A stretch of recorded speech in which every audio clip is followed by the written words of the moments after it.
కరుణాం కరుణాతరంగితాక్షీం ధృతపాశాంకుశపుష్పబాణచాపాం అణిమాదిభిరవృతాం మయూఖైః అహమిత్యేవ విభావయే భవానీం.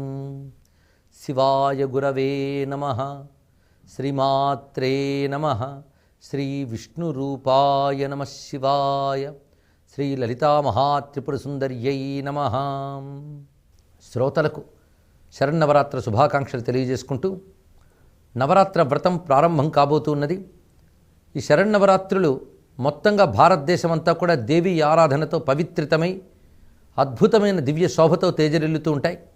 అయితే నవరాత్రులు పూజ అంటే ప్రతివారి గౌరవమే కానీ నవరాత్రుల విధానము అనే దాంట్లో మాత్రం ఒక్కొక్క చోట ఒక్కొక్క రకమైన పద్ధతి ఉంటుంది. ఇది తెలుసుకోవాలి. ఎవరి పద్ధతిని వారు పాటిస్తూ అమ్మవారిని ఆరాధించడమే సరి అయిన పద్ధతి. అంతేగాని ఇదే పద్ధతి అని వాదించడానికేమీ లేదు.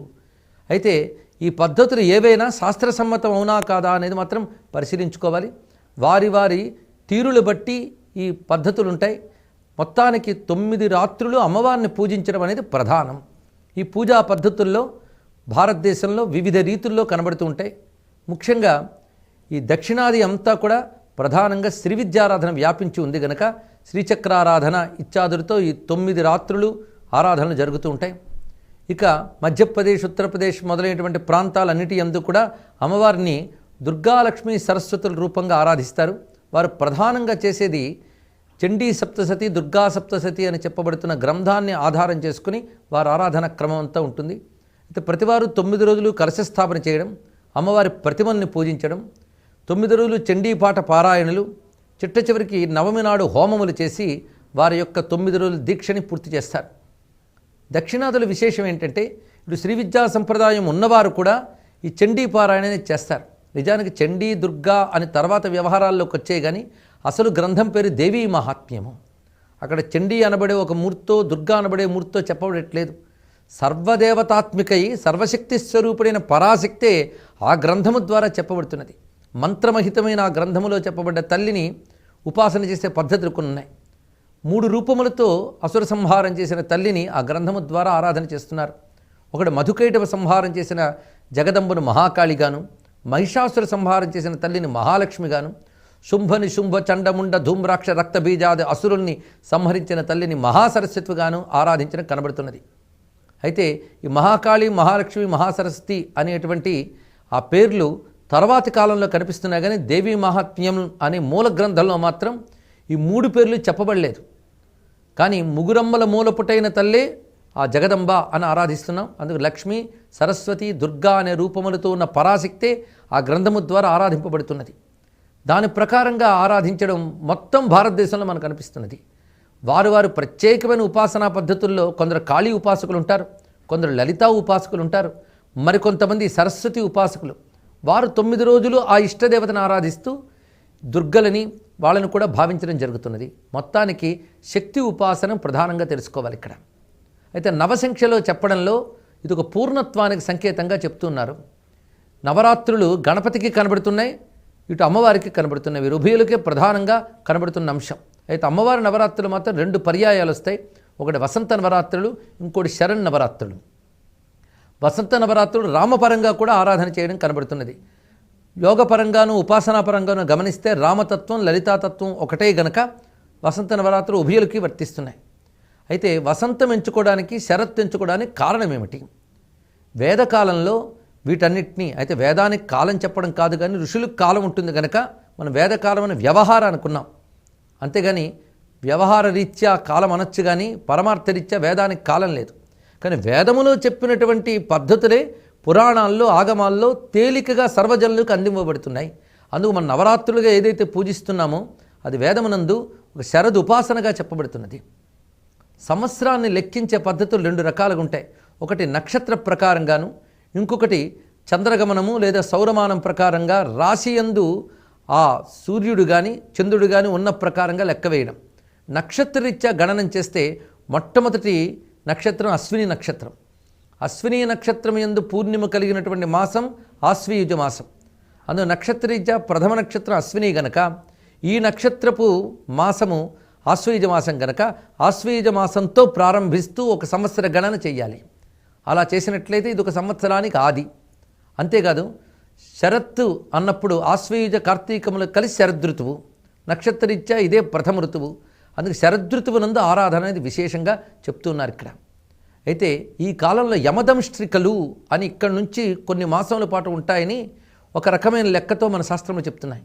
యమదంష్ట్రికలు అంటే యముని కోరలు, మనల్ని బాధించేటువంటి రకరకాల శక్తులు ప్రకృతి రీత్యా ఏర్పడిన పరిణామాల వల్ల కలిగే అవకాశం ఉంది కనుక అలాంటి బాధల నుంచి, అకాల మృత్యువుల నుంచి, అపమృత్యువుల నుంచి, ఆది వ్యాధుల నుంచి తొలగించుకునే అవకాశము ఈ శరన్నవరాత్రుల యందు అమ్మవారిని ఆరాధించితే లభిస్తున్నది.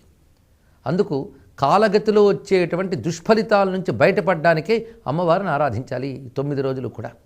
కేవలం శాక్తేయంలోనే కాకుండా వివిధ సంప్రదాయాల్లో కూడా ఈ శరన్నవరాత్రులకు చాలా ప్రాధాన్యం ఉన్నది.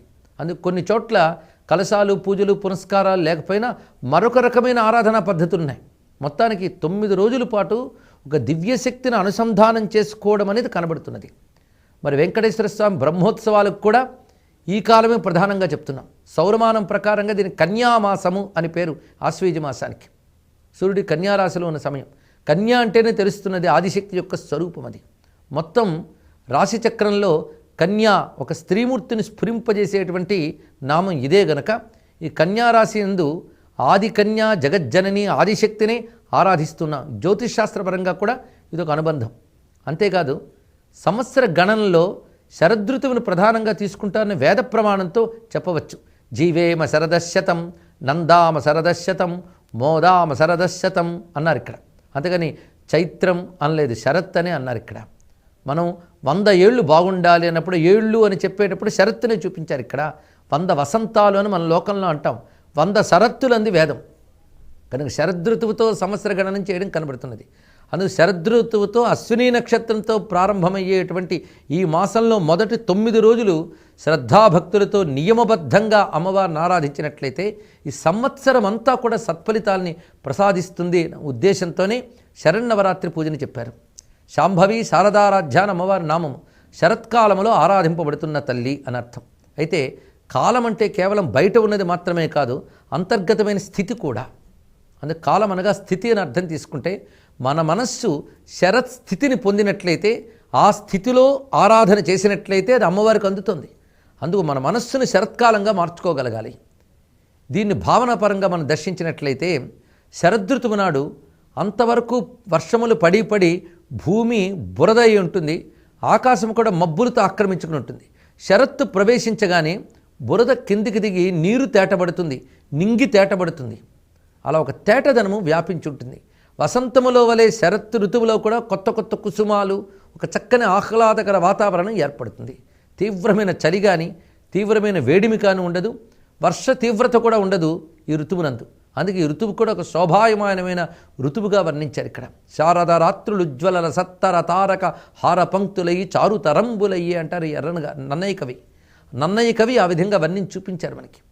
అలాగా శరద్రాత్రులకు అంత ప్రాధాన్యం ఇవ్వబడుతున్నది. ఈ శరద్రాత్రుల యందు ఆరాధించడం ప్రధానం గనక సంవత్సర కాలము నిత్యము నియమంగా ఆచరించడం అనేది వ్యవహార జీవితంలో సాధ్యం కాదు. అందుకే 9 రోజులు నియమబద్ధుడై అమ్మవారిని ఆరాధించినట్టయితే సంవత్సరారాధన ఫలం లభిస్తున్నది అని చెప్పారు ఇక్కడ. దీన్ని బట్టి జీవేమ శరదశతం, నందామ శరదశతం అని చెప్పినట్లుగా ఆనందము, ఇంద్రియ పటుత్వము ఇవన్నీ కూడా శారదారాధన వల్ల లభిస్తున్నాయి.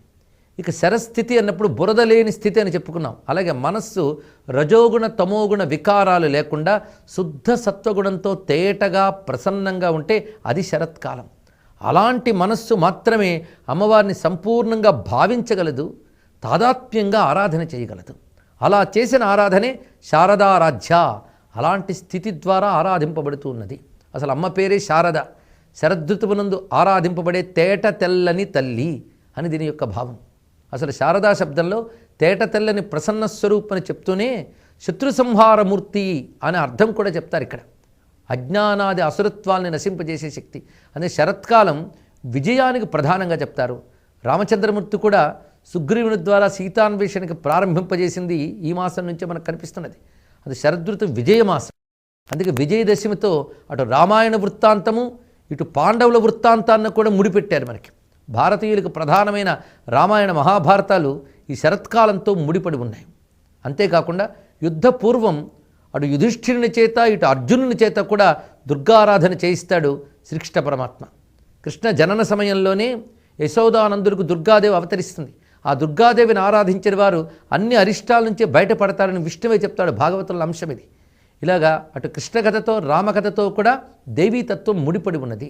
ఇంకా తాంత్రిక తాత్విక దృష్టితో చూస్తే రామకృష్ణులు ఉభయులు కూడా జగదంబా తత్వాలే అని ఒక భావన కనబడుతున్నది. ఇక వసంత నవరాత్రులకు ప్రాధాన్యం ఎందుకు ఇచ్చారంటే చైత్రశుద్ధ నవమి నాడు అమ్మవారు పార్వతీదేవిగా ఉద్భవించారని పురాణములు చెప్తున్న అంశం గనక దానికంత ప్రాధాన్యం ఇచ్చారు.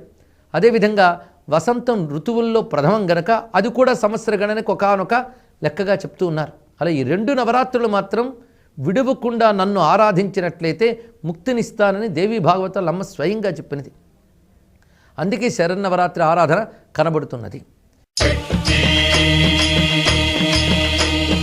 శక్తి